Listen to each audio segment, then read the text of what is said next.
Il n'y avait pas d'échec, mais que des deuxièmes chances. Vous n'avez pas besoin d'être souple pour faire du yoga, vous avez juste besoin d'un corps. C'est ça. Pour prendre soin des autres aussi. Faut prendre soin de soi. Il faut prendre soin de soi. Explique-moi. Simplement. Le nouveau podcast inspirant. Hello et bienvenue dans ce nouvel épisode du podcast Explique-moi simplement, un podcast pour ouvrir les esprits et les cœurs. On va parler de plein de sujets en lien avec le bien-être. Aujourd'hui, ça va être de la santé physique et d'un parcours de vie aussi. Donc, il y a plusieurs sujets que j'aborde. Aujourd'hui, on va parler d'un parcours bien-être et notamment autour aussi du yoga qui fera partie d'un deuxième épisode.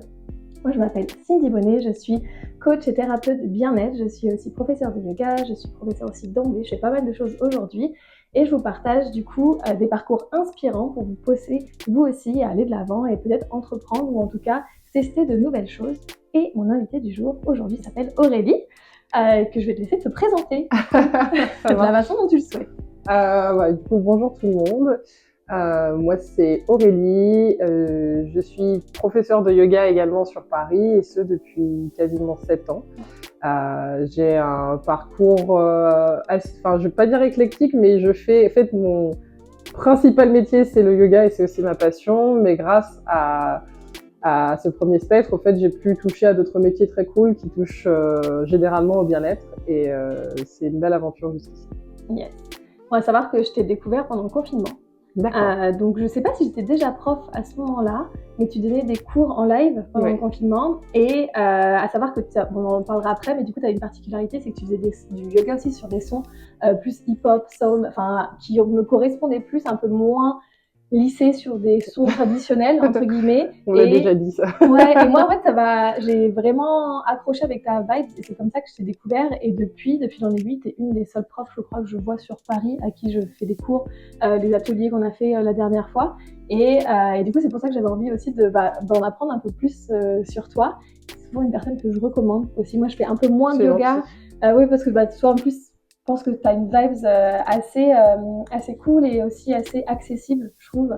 Et moi, j'en fais moins, j'enseigne plus dans les écoles en général, pour les petits et les grands.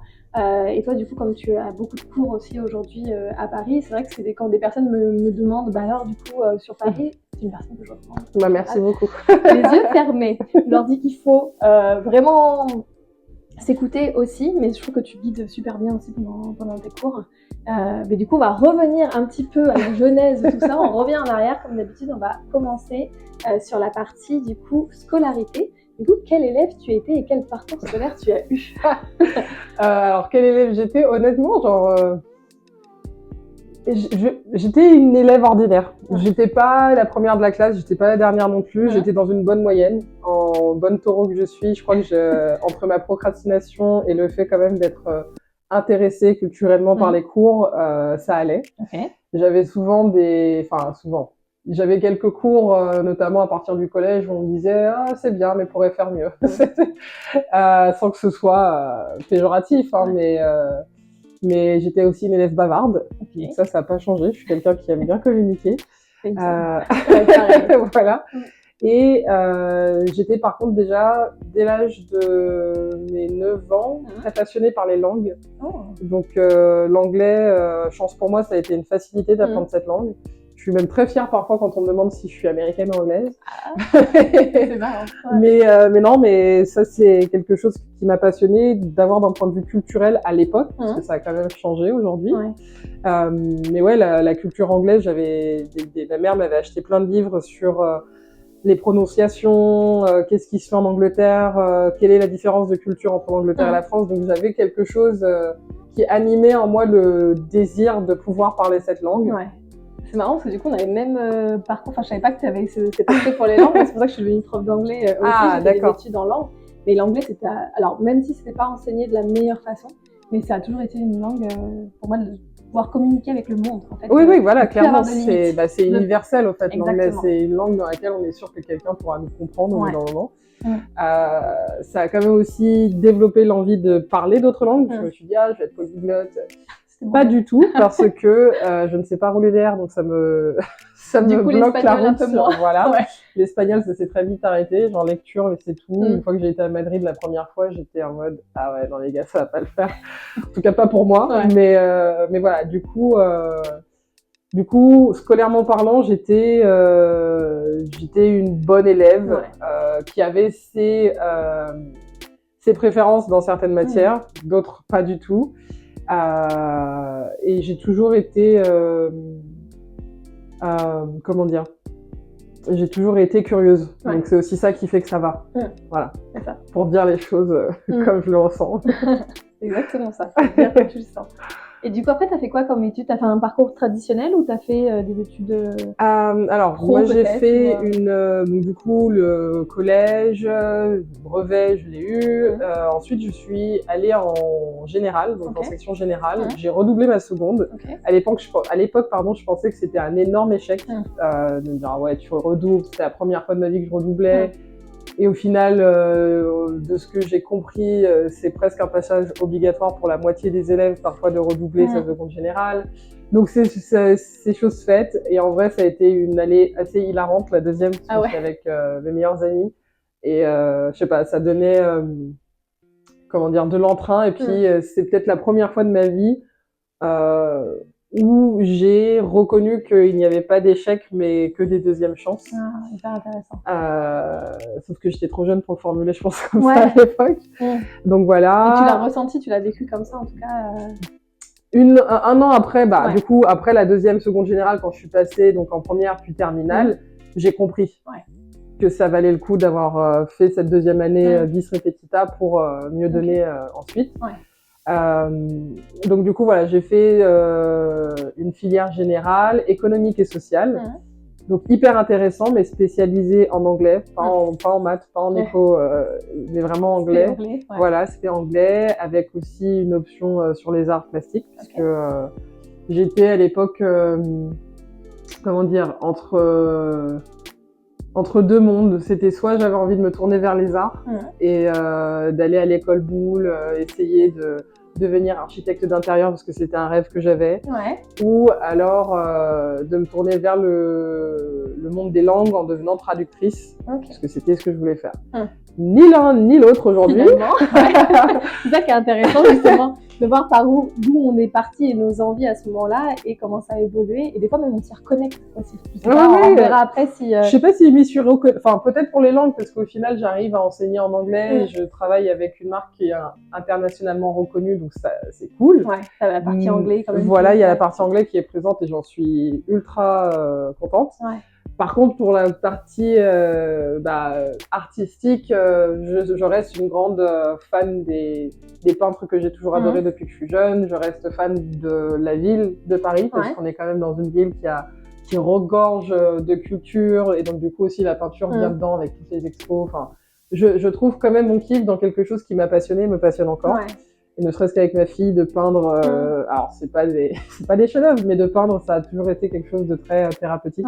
Et moi, d'un point de vue extérieur, moi, je trouve que tu as une DA, enfin, tu as un côté artistique hyper prononcé aussi dans tout ce que tu fais, dans les visuels que tu fais, enfin tout ça. Quand je te dis que j'ai l'impression que ça a reconnecté, parce que du coup, oui, il y a la partie anglais, mais déjà dans le yoga, on crée à chaque fois, donc on crée des flows, donc on a une partie créative.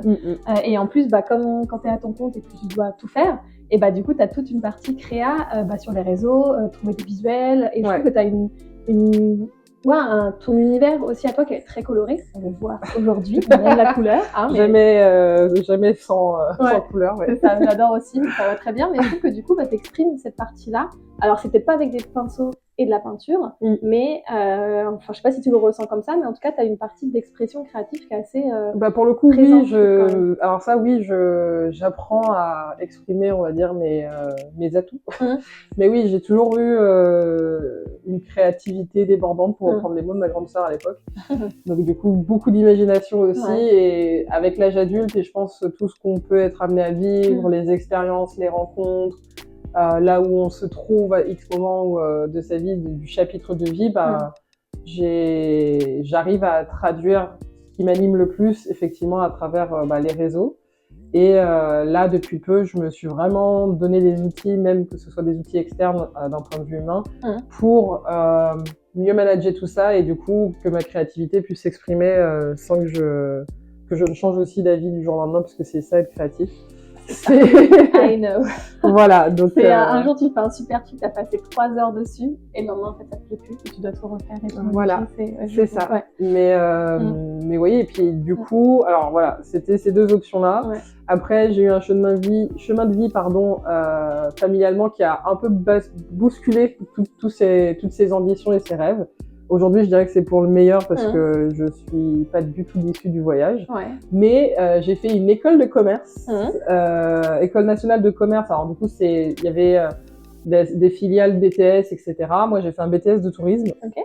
Pareil, hein, toujours mon diplôme attend d'être utilisé, mais voilà. Pour les retraites, tu l'utilises d'une certaine façon. D'une certaine façon, je participe au tourisme, c'est sûr. Mais voilà, du coup, j'ai fait cette filière. Je vais pas mentir, ça m'a pas plus animé que ça, surtout sur la fin, mais là, c'est plus pour des raisons humaines, parce qu'il y avait des profs qui donnaient pas du tout envie.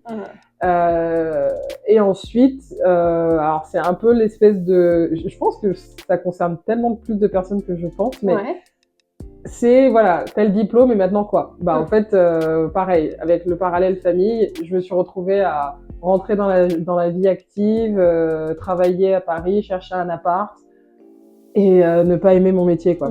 Donc, en plus, le retail, c'est un monde de requins, en vrai. Genre, quand tu parles de ton métier, c'était quoi ton premier métier? Ah bah, j'ai été vendeuse chez American Apparel. Et franchement, pareil, j'ai rencontré des personnes incroyables, des amis que j'ai encore aujourd'hui, c'est pour dire. Mais en soi, le métier, c'était pas ma passion de me dire, ok.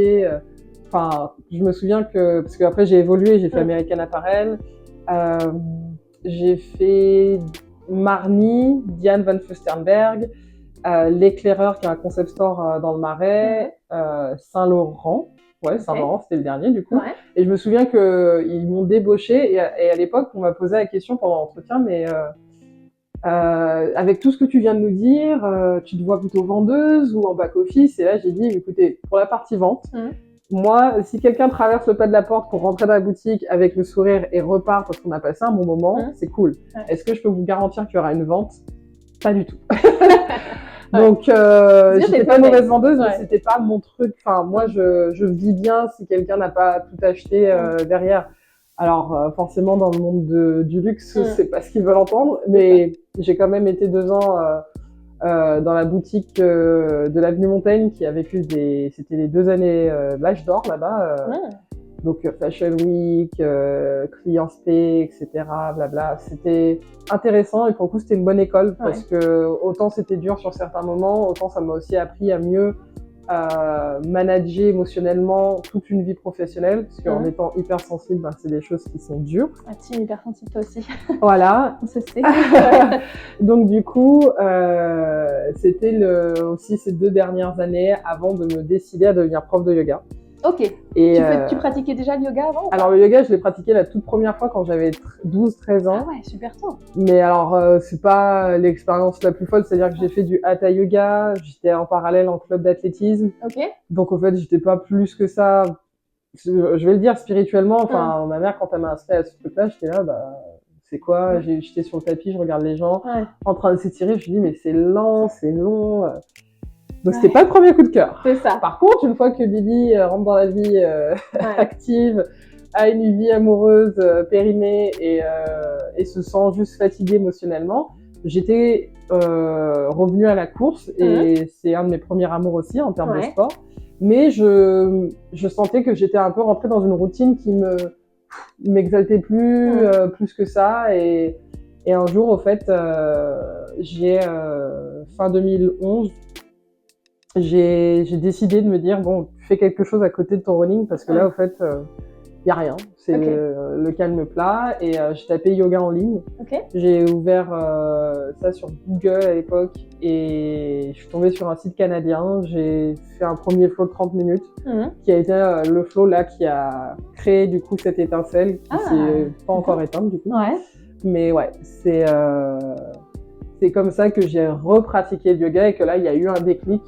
Très rapidement, j'ai compris que j'aimais la pratique, mais que j'aimais bien l'idée de pouvoir l'enseigner sans encore me dire, bon, ouais, tu fais une formation, etc. Parce que chose qu'il faut savoir, c'est que avant ma formation de yoga, j'avais jamais mis les pieds dans un studio de yoga.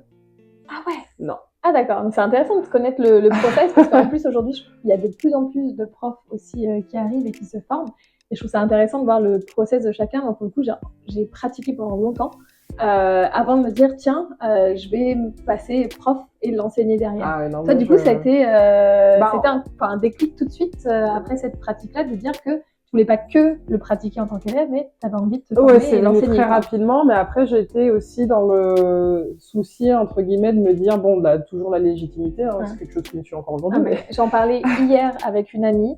Je pense que ça, je sais pas si un jour ça s'arrête. En vrai, je sais pas c'est possible, mais il faut se faire j'espère. coacher, je pense. Ouais, j'espère que ça s'arrête aussi, mais je pense que c'est quelque chose de naturel et je pense qu'il y a même des grands qui font des trucs de dingue aujourd'hui. Je pense que si on leur pose la question, ils vont encore avoir ce petit syndrome qui est là quelque en part. tête. Mais il faut avancer. Malgré lui, je pense qu'il faut avancer. Non, c'est clair.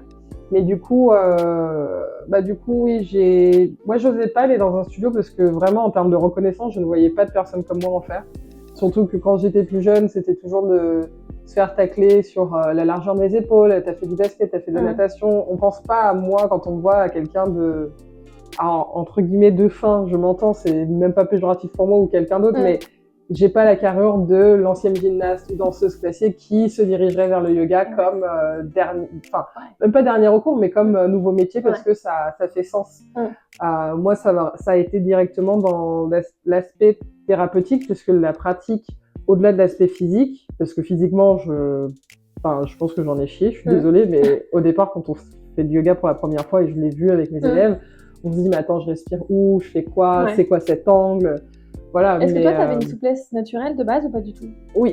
Ok. Mais pour que je dise ça, c'est que même avec ma souplesse, je comprenais. Enfin, le premier flow, je regarde, je fais ok et tout.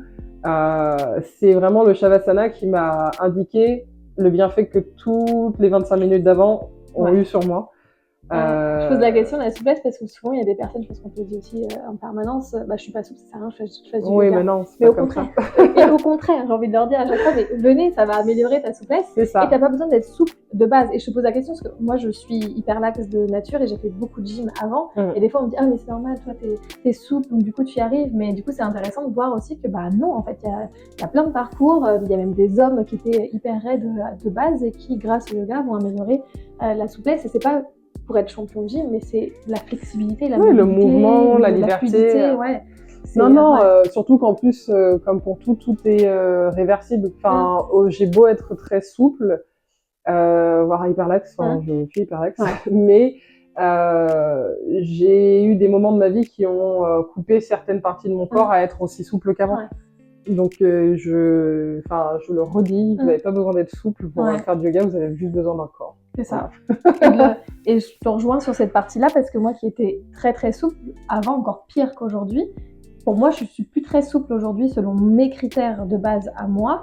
Et par exemple au niveau du dos, je pense que le fait là, cette capacité à pouvoir être beaucoup plus mobile, c'est quelque chose que je travaille beaucoup alors qu'avant j'avais les pompes, je voulais être même contorsionniste dans les cirques pour te dire. J'adorais me plier en deux, chose qu'aujourd'hui je pense qu'il y a la vie aussi et certaines parties du corps.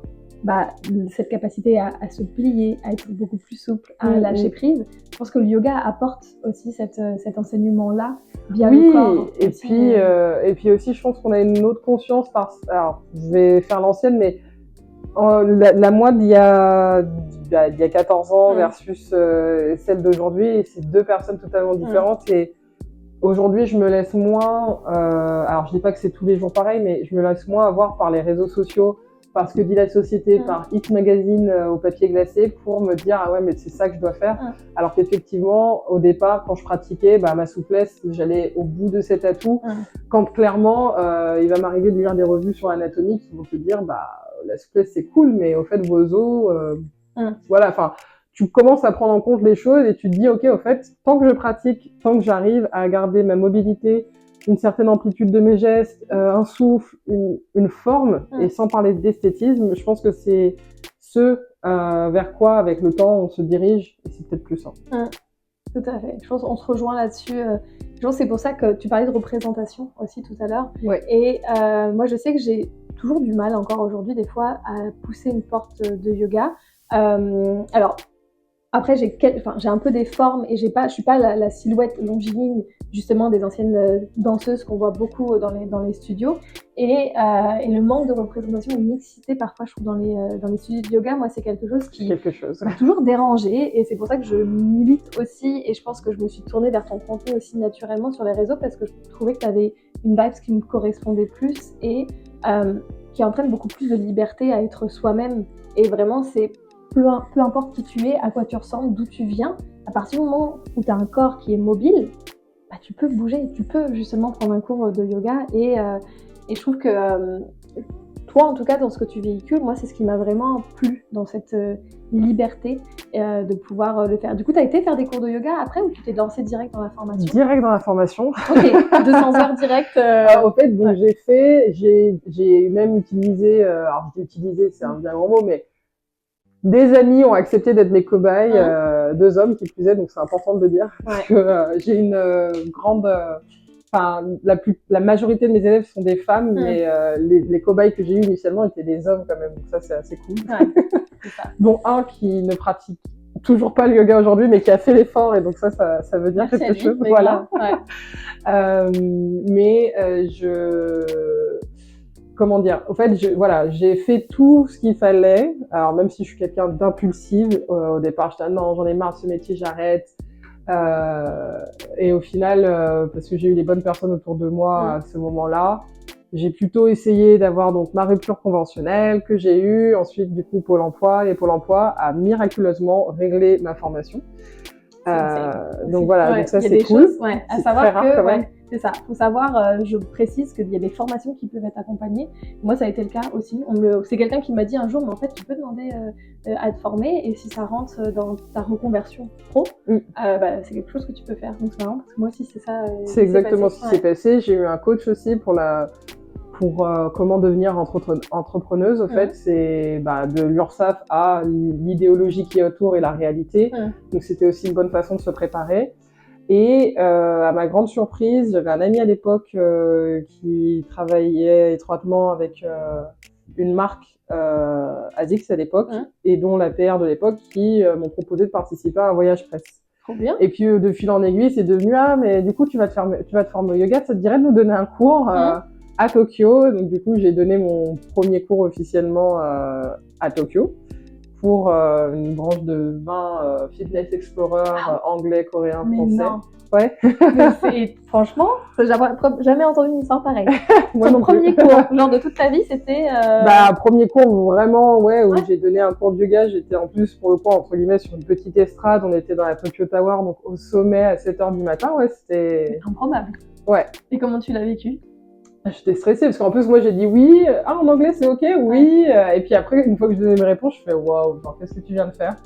Et au final, une fois que j'ai commencé à parler, que je voyais les gens, leur sérieux dans mon cours, je me suis dit c'est palpable, c'est possible. Et puis c'est surtout, et encore au jour d'aujourd'hui, c'est les remerciements. Moi, ce qui me fait croire que je suis faite pour enseigner, c'est les sourires, les remerciements ou les partages qui vont au-delà du tapis, comme je dis souvent. C'est toute cette connexion à l'humain.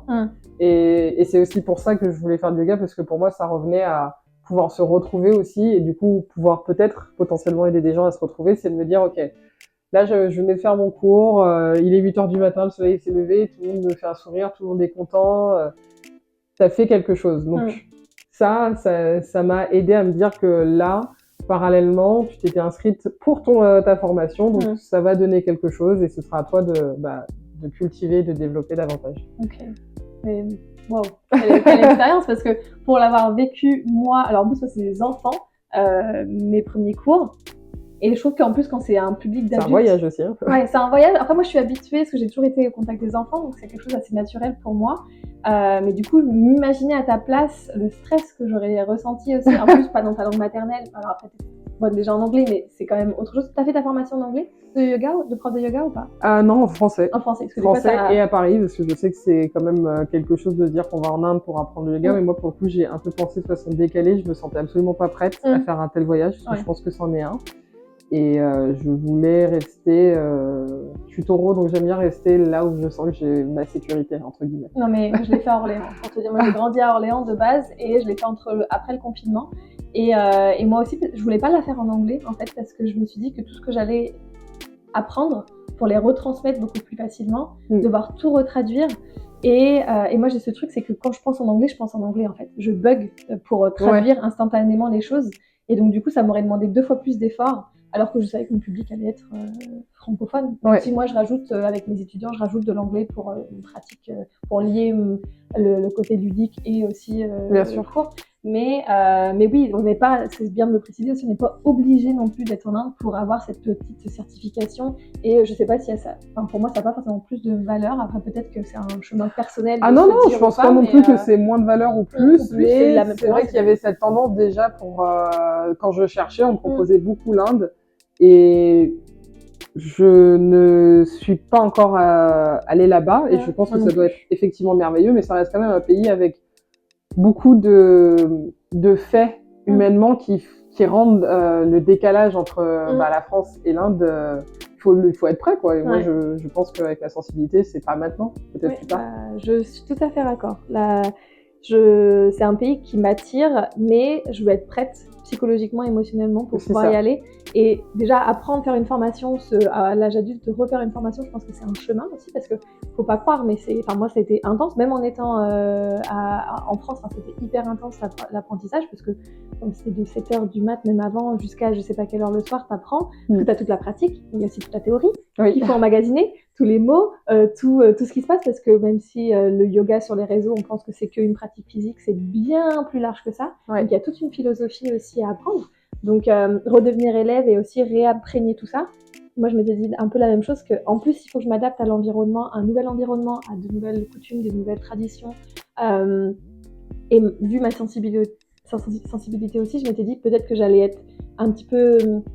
pas malmenée, mais j'allais éprouver des choses alors que je voulais être focus sur cette formation. Oui, bien sûr. Et donc je le rejoins tout à fait. Donc si vous voulez le faire en France ou quoi que ce soit, si ça vous plaît, il y a pas, pour moi en légitimité, c'est exactement la même chose derrière. Oui, clairement. Moi, j'ai jamais eu de reproches là-dessus, et j'espère pas. Voilà. C'est ça. Et moi, je sais que dans ma pratique, dans l'enseignement, par exemple, le sanskrit, je sais plus si tu en utilises beaucoup, mais ça me parle pas plus que ça dépend, parce que quand je le fais, il y a beaucoup de personnes qui me disent qu'elles sont perdues, à juste titre. C'est pas évident d'entendre 15 postures sur un cours où on sait même pas où est-ce que le A se termine. C'est ça. Donc non, je comprends. Et puis après, c'est aussi une question d'évolution justement pour nous en tant qu'occidentaux, c'est qu'on est sur un yoga aujourd'hui qui correspond plus à la base qui a été vraiment inscrite et apprise par des personnes bien avant nous. Et on est en train de moderniser un peu cette pratique qui parfois se voit avec plus, comme tu l'as dit, l'aspect physique qui en ressort quand typiquement, en fait, le yoga qu'on fait aujourd'hui et qu'on voit et qu'on peut toucher, c'est le yoga postural. Et ça fait partie juste des 8 branches du yoga qui se veut être un mode de vie. Et moi, c'est ce vers quoi je me tourne quand je pense au yoga, c'est que ce que je fais sur le tapis, non seulement ça transpire ce que je ressens et vis dans ma vie, mais ça fait partie de toute une routine qui me permet d'être mentalement bien et physiquement avec. Exactement. Et il y a pas que la pratique physique aussi, parce que moi je sais que j'ai une phase dans ma vie où je pense qu'après la formation, j'ai tellement fait de yoga que je me suis un peu déconnectée moi de ma pratique perso. Je sais pas si ça t'est arrivé d'avoir une phase où je dépliais moins le tapis pour moi, mais à force de l'enseigner pour mes élèves, en fait, j'avais moins ce rythme de le déplier pour moi. Ah oui, ça c'est le truc des baby teachers, comme on dit. On commence, on est dingue sur le tapis, on est à 100% avec les élèves, quitte à se blesser vu le nombre d'heures qu'on peut faire par semaine. Quand vraiment, il faut se diriger à un moment vers quelque chose d'équilibré, mais je vais pas dire que c'est le passage obligatoire, mais bien sûr que c'est le début. On est tellement excité aussi par ce qu'on a appris, le désir de transmission, etc., que moi je sais que les premières années, c'était beaucoup de questions, mais comment tu fais? Tu viens d'enseigner 2 heures et moi qui regarde les gens en sueur, non mais ça va et tout, je suis tellement heureuse, et c'était vrai, j'étais heureuse. Mais avec les années qui passent et du coup aussi une certaine fatigue qui peut aussi s'installer quand on prend pas soin de soi comme on le fait pour ses élèves, l'histoire du cordonnier all over again, mais du coup... avec 20 heures de cours par semaine, à un moment, je me suis dit, il serait peut-être temps que tu te diriges vers la voix. Et c'est tout un effort. Je sais que j'en discutais avec des amis qui étaient devenus profs, mais de sortir du tapis, c'est une épreuve.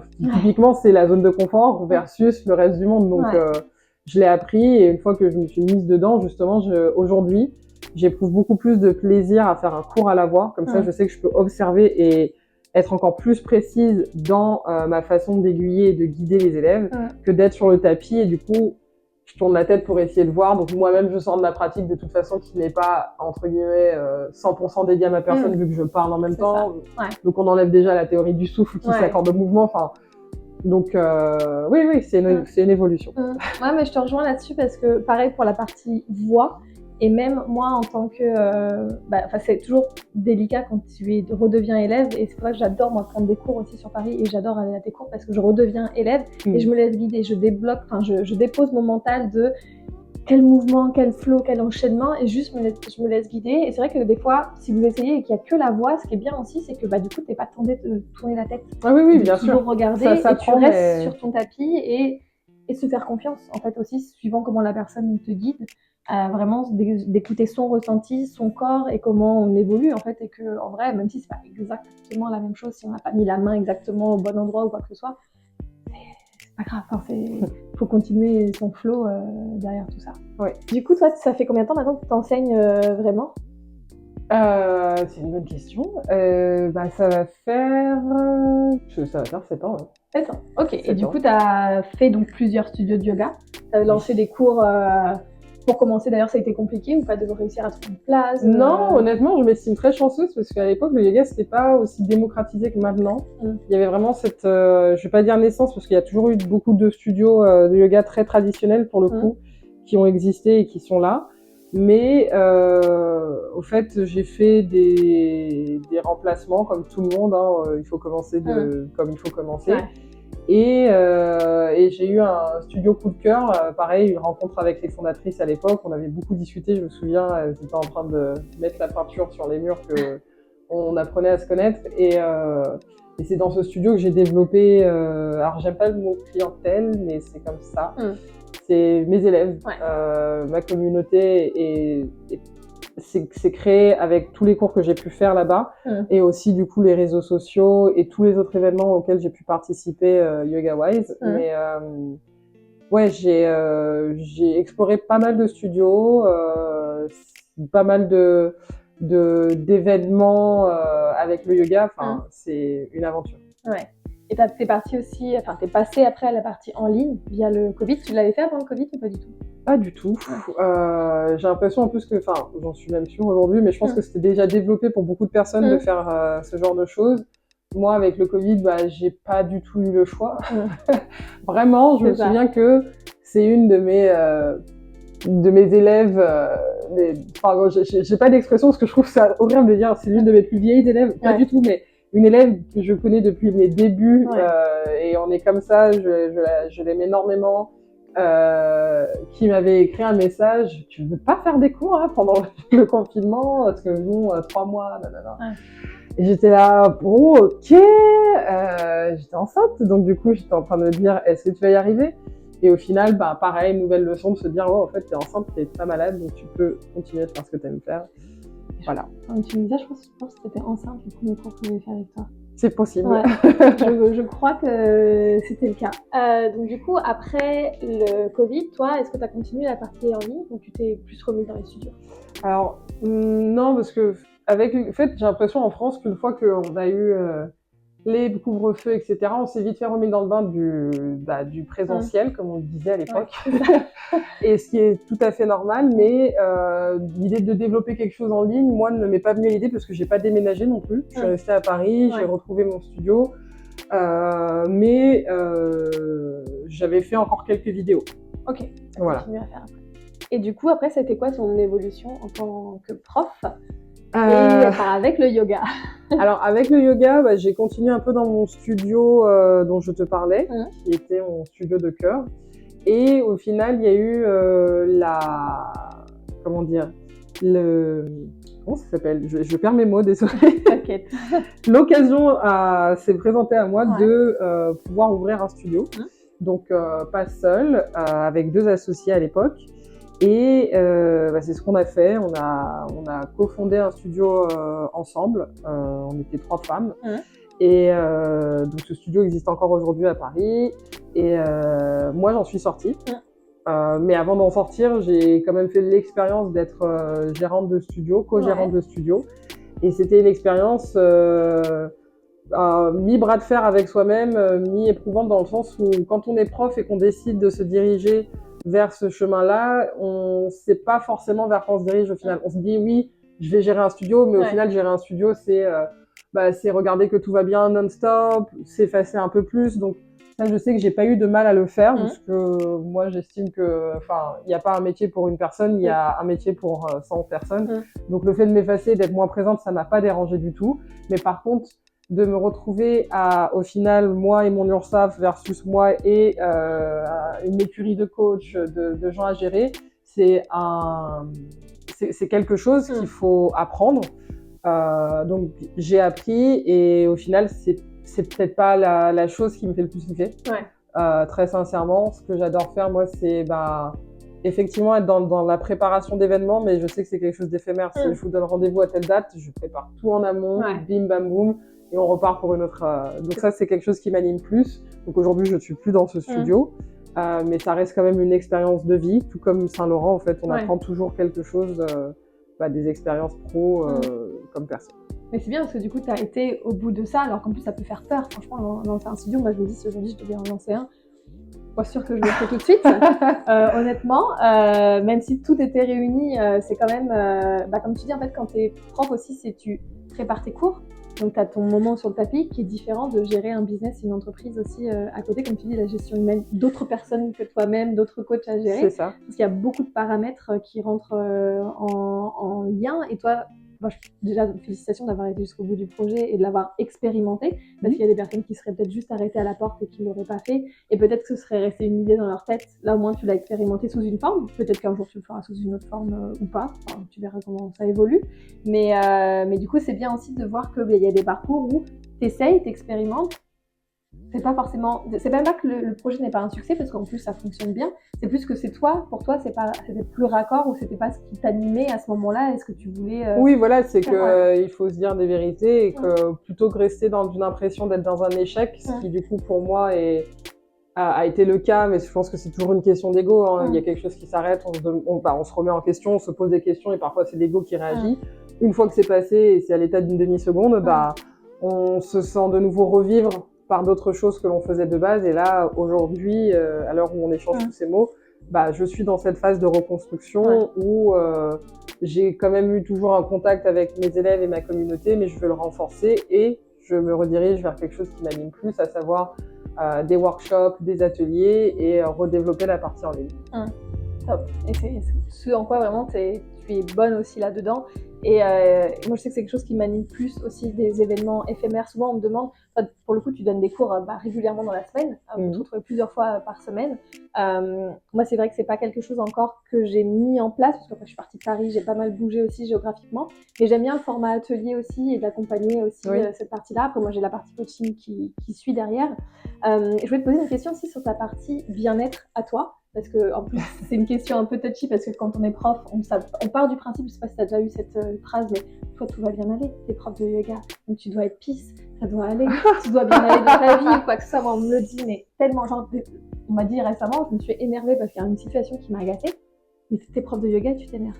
Mais bien sûr, parce que je suis humaine avant d'être prof. Exactement, il y a une idée des personnes qui ne pratiquent pas et ne connaissent pas qu'on est le Dalai Lama, en fait. Mais pas du tout, pas du tout. Si ça avait été le cas, je pense qu'on aurait beaucoup plus de facilité à vivre nos vies. Je sais pas. Puis je pense qu'avec cette sensibilité, je pense que tu as aussi et qu'on a, je voulais savoir justement, est-ce que pendant tout ce parcours pro, à un moment donné, ton parcours bien-être à toi, ta santé ou quoi que ce soit, il y a eu un moment donné où tu t'es peut-être déconnecté, où tu t'es dit « Ah non, là, il faut vraiment que je prenne soin de moi et que je me reconnecte à moi en priorité pour que mon business puisse fonctionner aussi derrière. » Oui, mais c'est arrivé au moment où je suis devenue maman. C'est toute l'ambivalence d'être folle amoureuse de son bébé et de ne regarder que par ses yeux. Mais justement, on s'oublie. Et moi, ça a été une première alarme quand je me suis blessée du fait d'allaiter ma fille et de me négliger, de plus pouvoir pratiquer comme avant. Mais aussi un peu plus tard, début 2023, où j'ai j'ai eu ce réveil de me dire waouh, genre là tu t'es oublié, mais tu continues d'être là pour les gens autour de toi, les gens que t'aimes, ta fille, etc. Et je me suis dit stop. Et au fait, moi typiquement, je suis fan de sport, donc parce que le sport pour moi c'est un moyen de décharger mentalement. C'est repassé par là. Au fait, j'ai repris ma pratique. Je me suis alors j'aime pas le mot. Je me suis reprise en main parce que ça voudrait dire quoi, que j'étais débraillée au point de, enfin que j'ai volontairement. On sait jamais ce qui se passe dans la vie de quelqu'un, mais en tout cas j'ai eu cette reprise de pouvoir. De me dire, au fait, si tu dis à tes élèves que le temps, c'est eux qui le définissent quand ils veulent le prendre pour eux, fais la même chose. Mets enfin les mêmes chaussures que tu donnes à tout le monde, quoi. Donc ça a été un deuxième déclic. Et il a été salvateur parce qu'aujourd'hui, même s'il n'y a jamais des périodes lisses du 1er au 30e jour de chaque mois, ça reste quand même un nouvel équilibre que j'ai réussi à trouver. Alors, le fait que ma fille grandisse aussi, ça aide, parce qu'il y a beaucoup plus d'autonomie à l'âge de 3-4 ans qu'à l'âge de 3 mois. Oui, mais voilà, du coup, oui, ce self-care et ce bien-être, je l'ai redéveloppé, je l'ai aussi adapté à qui je suis aujourd'hui, parce que c'est... Encore une fois, on a beau être la même personne, on a des chapitres de vie qui nous rendent différentes de celles qu'on était hier. Exactement. Donc oui, le bien-être reste au rendez-vous et ça reste quelque chose que je veux continuer à pouvoir m'autoriser au fur et à mesure que ma vie avance. Merci beaucoup, parce que c'est vrai que même en étant prof, c'est quelque chose qu'on peut expérimenter. Enfin, même quand on baigne dans le bien-être, justement, vu de l'extérieur, c'est un peu induit. Moi, je sais, quand j'ai vu des thérapeutes, quand j'étais accompagnée aussi par des coachs, par plein d'autres personnes, on me dit mais toi, ça va tout le temps, Cindy, pourquoi ce que tu fais, tu vas bien, pourquoi tu vas voir d'autres personnes? Mais en fait, pour prendre soin des autres aussi, il faut prendre soin de soi.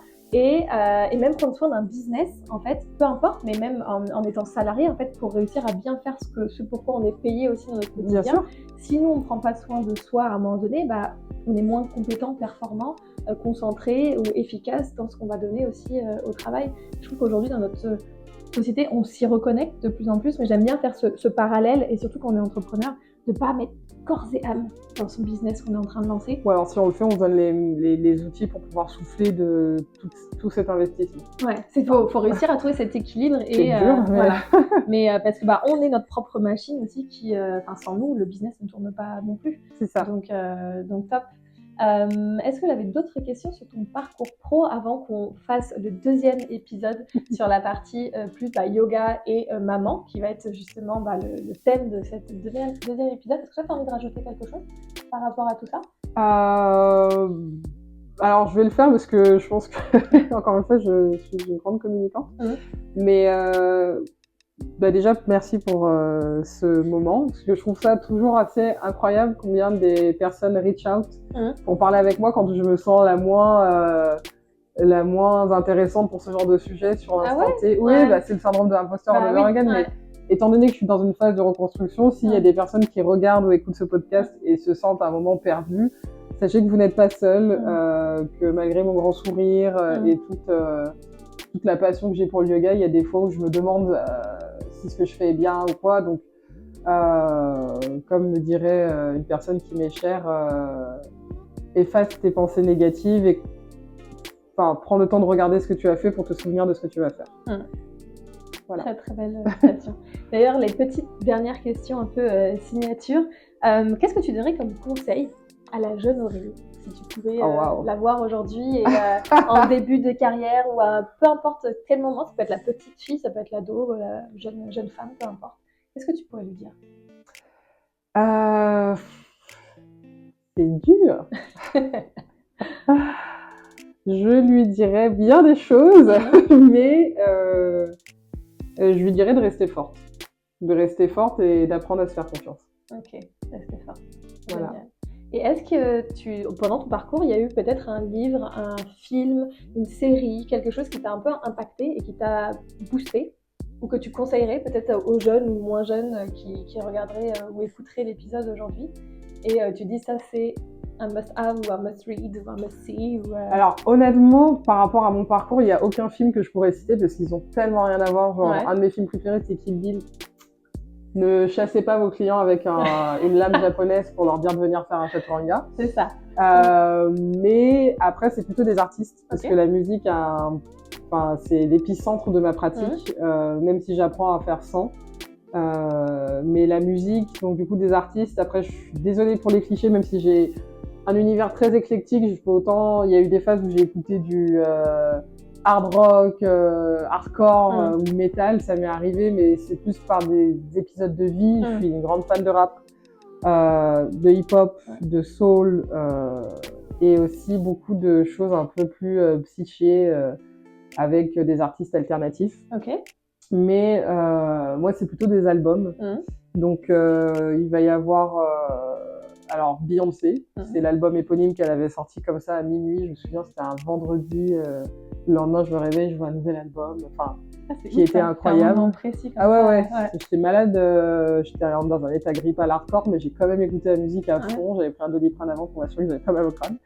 Donc cet album-là, et je parle vraiment de la musique, m'avait transcendé. Je kiffais et c'était trop cool pour ne pas en faire quelque chose une fois que je faisais mes playlists sur le tapis, même si c'est venu beaucoup plus tard. D'accord. Cette signature, parce qu'il y a une particularité, c'est que toi, justement, tu accompagnes tes flows de sons que tu aimes vraiment, pas des sons à connotation bien-être, détente, yin ou quoi que ce soit, mais plus du son hip-hop, du son du rap ou voilà, et même soul, voilà, c'est ça. Et puis plus le temps passe, plus aussi il va y avoir des sons, alors que je cherche, mais des sons qui vont avec l'idée de lâcher prise, de se détendre, ou juste d'être baigné par une musique qui absorbe l'esprit.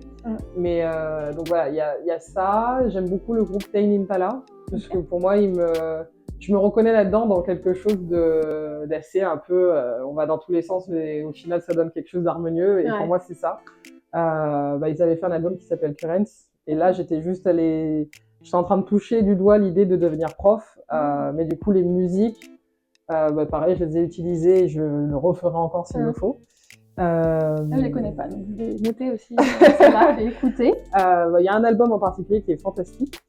Et après, en termes d'œuvres, de bouquins ou de films, pareil, Après, si c'est les albums, c'est très bien. Ah oui, moi c'est la musique. La musique et si quand même une rencontre dans ma vie qui n'est pas des moindres. Elle s'appelle Naomi Clément. Et en fait, c'est une de mes meilleures amies avec qui j'ai monté Flawless Yoga, du coup. Flawless Yoga est ce principe de pouvoir bouger effectivement sur de la musique entraînante, engageante, et qui nous aide à renforcer l'estime de soi. Mais Naomi, ça a été un espèce de... Enfin, j'ai eu de nombreux coups de cœur amicaux. Mais elle, en fait, ça a été de se retrouver à des moments de notre vie. On était des bébés. Donc elle est journaliste et DJ aujourd'hui, mais quand je l'ai rencontrée, elle était journaliste pour un média, et on a créé Flawless parce qu'on avait envie de pouvoir se retrouver entre meufs et se dire c'est ok si en hiver t'es moins ok avec ton corps, mais du coup tu continues de bouger parce que c'est ça qui te fait du bien. C'est comme ça que c'est né, et c'est grâce à elle aussi que alors je ne suis pas une oreille musicale hyper fine, mais c'est grâce à elle que j'ai appris à bien faire des playlists pour qu'il y ait un espèce de sens et d'harmonie entre les sons que vont faire la musique. Et puis c'est grâce à elle aussi que j'ai découvert plein d'artistes. Parce que du coup, le concept, est-ce que c'est toi tu faisais le yoga et elle a mixé à côté? Elle mixait pendant que je donnais le cours de yoga, donc elle était en DJ set live, et c'était oufissime. Et c'est elle qui a trouvé le bon Flawless. Parce que Beyoncé. Forcément. Du coup, mais voilà. Toi, tu es sur les réseaux avec ton nom, ce sera noté, donc vous l'aurez, mais il y a aussi le compte du coup Flawless Yoga, ça.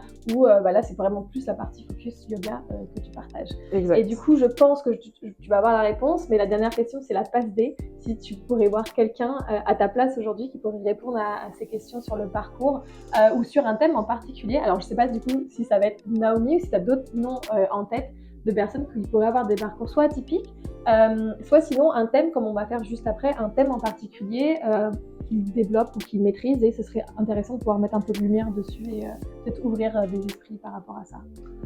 Waouh, il y a trop de personnes. C'est ça, après des fois il faut sélectionner. En vrai, alors je pourrais effectivement parler de Naomi, je pourrais parler d'une prof que j'affectionne et qui a été une des rares personnes à répondre à mes mails de « je suis devenue prof, qu'est-ce que je fais ?» Je pourrais parler d'une fondatrice d'une marque cosmétique bien-être, beauté pour les femmes. Mais je vais parler de Delphine. Delphine qui est donc aujourd'hui une amie, mais qui a été une élève et qui est surtout une femme extraordinaire parce qu'elle était quand même infirmière. Elle a été pendant le Covid. C'était un peu l'espèce de tornade avant de se poser et de devenir facialiste aujourd'hui. Du coup, avec qui tu fais des workshops? Avec qui je vais faire un workshop, en juillet, le 4 juillet. 4 juillet, c'est ça. Et Delphine, c'est typiquement, je verrais bien cette personne ici parce que elle a un parcours, à mon sens, qui est inspirant. C'est-à-dire que là, autant moi, je sors du retail de luxe pour devenir prof de yoga, mais elle était infirmière, donc il y a déjà cette notion qu'elle elle a eu l'habitude, exactement, de prendre soin des gens et elle a décidé de le faire. Alors, je vais même pas dire à un moindre niveau parce que quand on s'occupe des gens, et je pense que tu le sais, mais c'est jamais juste on vous masse ou on vous fait un cours et après basta, il y a une discussion, une connexion. Donc son parcours, je me souviens parfois elle faisait des formations d'infirmières sur les grands brûlés, des trucs comme ça. J'étais là, mais comment tu fais? Enfin, elle a de la force, cette femme, tout simplement. Donc je pense qu'elle mérite tout autant que moi cette place. Top. Et parmi d'autres femmes aussi. Mais... Oui, voilà, si on doit en choisir une aujourd'hui. Top, merci beaucoup. Avec plaisir, merci à toi. On va pouvoir enchaîner juste après, mais juste pour si vous avez aimé le podcast, l'émission, vous connaissez comment ça fonctionne, n'hésitez pas à laisser des commentaires, à partager, à mettre des étoiles, peu importe la plateforme sur laquelle vous l'écoutez. Si vous l'écoutez en mode audio, il y a toute la version vidéo qui sera disponible sur différentes plateformes aussi. Et prenez soin de vous et on se retrouve tout de suite sur le deuxième épisode justement sur le yoga et être mère et le fait de... C'est Flawless Mama, c'est ça? Flawless Mama. On va parler de Flawless Mama juste après. À tout de suite. Si cet épisode t'a plu, tu sais ce que tu as à faire pour lui donner de la force. Like, commente et partage et abonne-toi aussi en activant les notifications pour ne pas louper la sortie du prochain épisode qui sera bientôt disponible sur toutes les plateformes. Et en attendant, je t'invite à aller écouter tous les autres épisodes qui sont déjà disponibles. Bye!